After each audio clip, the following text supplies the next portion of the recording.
Dessins, couleurs, collages, imprimés, les lauréats des 2 concours organisés par l'ONAC-VG ont vu leur créativité récompensée aux Invalides le 8 novembre 2017. Pour cette édition, des petits artistes de la mémoire, des milliers d'élèves de toute la France se sont mobilisés une année entière sur un projet collectif qui retrace le parcours d'un poilu. Cette année, les élèves ont redoublé de créativité et d'ingéniosité pour nous proposer des travaux toujours plus aboutis. On a voulu représenter un soldat de la guerre 14-18 qui habitait Bapaume. Parce que la Première Guerre mondiale, c'est dans notre programme scolaire et Albert Lecube, c'est un soldat de notre ville. J'y croyais pas, c'est spectaculaire. En plus ici, on est fiers d'être ici. Un autre concours de l'ONAC fait la part belle aux autres conflits du XXe siècle.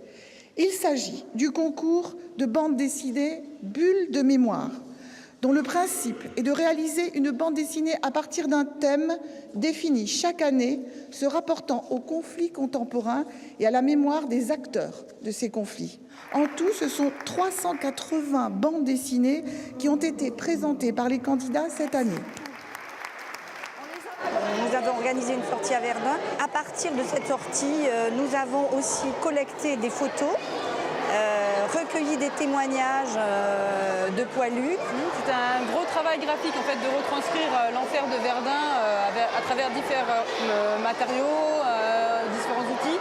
Donc on a essayé quand même de travailler, comme ils étaient quand même 20 élèves à travailler dessus, à avoir une espèce d'unité entre les dessins. Alors moi j'ai travaillé sur la guerre d'Espagne et particulièrement sur le drame subi par la ville de Guernica, parce que c'était un sujet qui m'a surtout touchée lorsque j'ai vu, lorsque j'étais petite, le tableau phénoménal de Pablo Picasso à Madrid. Et je dédie ce prix tout particulièrement à mon grand-père qui est décédé l'année dernière et qui portait un intérêt particulier justement à cette mémoire qui était très importante à ses yeux et qu'il fallait vraiment faire vivre. Faire vivre la mémoire en dessin, c'est la vocation des petits artistes de la mémoire et de Bulles de mémoire. Alors pour celles et ceux qui auraient raté ce rendez-vous mémoriel et artistique, les inscriptions sont ouvertes pour l'année 2018.